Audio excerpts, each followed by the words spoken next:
دا روغتون د لوګر ولایت د مرکز پر عالم اړوند د چاونۍ په سیمه کې د څه باندې 200,000 امریکایي ډالرو پر ارزښت په 15 جریبه ځمکه باندې د UNHCR په مالي ملاتړ جوړ او د پرانیستي په مراسمو کې د لوګر ځایي مسؤلینو او د سیمې اوسیدونکو ګډون کړی و. د لوګر د امیر روغتیا رئیس وایي چې دا 8 خونې لرونکی روغتون د 200,000 امریکایي ډالرو پر ارزښت په 15 جریبه ځمکه کې د UNHCR په مالي ملاتړ د شپږو میاشتو په موده کې جوړ او پر ټولو معاصرو روغتیایي تجهیزاتو سنبال دی.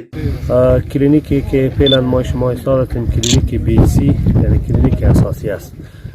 کلینیک از دارای 8 اتاق است و کلینیک در پروژه صحتمندی به نام کلینیک BHC است.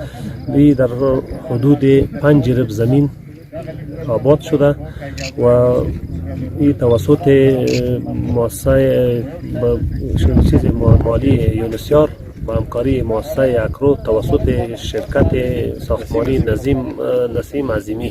د لوګر ولایت د مقام رئیس هم د دې روغتون په جوړېدو خوښ دی او د سیمې خلکو غواړي چې له دې روغتونه دې سمه او پر ځای ګټه واخلي. الحمدلله اوس وطن د ترقي په طرف باندې روان ده.